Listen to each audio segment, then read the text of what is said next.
ایک شخص کہتے ہیں میں نے شدید گرمی کے زمانے میں مدینہ کے ایک راستے پر امام جعفر صادق رحم اللہ کو دیکھا.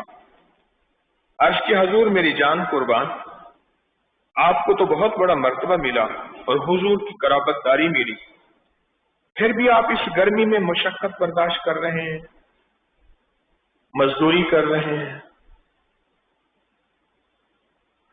تو آپ نے فرمایا اللہ کے بندے، میں رزق حلال کی تلاش میں نکلا ہوں تاکہ تم جیسے لوگوں سے بے نیاز ہو جاؤ. میں رزق حلال کی تلاش میں نکلا ہوں تاکہ تم جیسے لوگوں کے سے بے نیاز ہو جاؤ.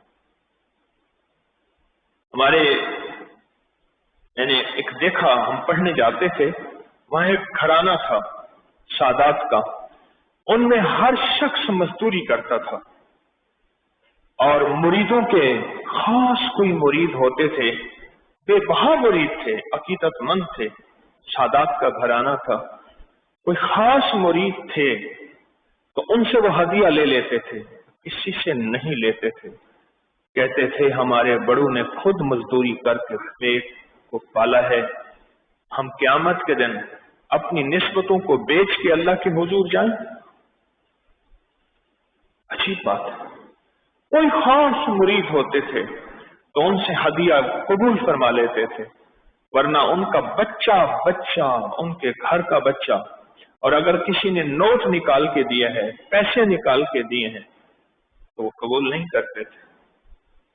کہتے تھے اچھا، لیتے تھے اور لے کے ایسے سر پہ رکھ لیتے تھے، ایسے سر پہ رکھ کے کہتے تھے یہ میں نے آپ کو گفٹ کیا، ہدیہ کیا. میں کہ حضرت پیر سائیں شاہ صاحب، میں نے تو آپ کو دیا ہے، پر آپ نے مجھے دے دیا، آپ کو دینے کا ثواب مل گیا، اب آپ کو میں ہدیہ لینے کا ثواب دیتا ہوں، اب یہ لے ہدیہ، مجھ سید کی طرف سے ہدیہ ہے، جا تیری نسلوں میں کبھی کم نہیں ہوگا.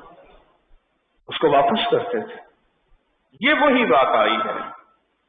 امام جعفر صادق جیسی ہستی سخت گرمی میں پسینہ پسینہ ہے اور مشقت کر رہے ہیں، اور پھر کیا فرماتے ہیں کہ میں تم جیسے افراد سے بے نیاز ہونے کے لیے مشقت کر رہا ہوں کہ مجھے تم جیسے لوگوں سے کہیں سوال نہ کرنا پڑے.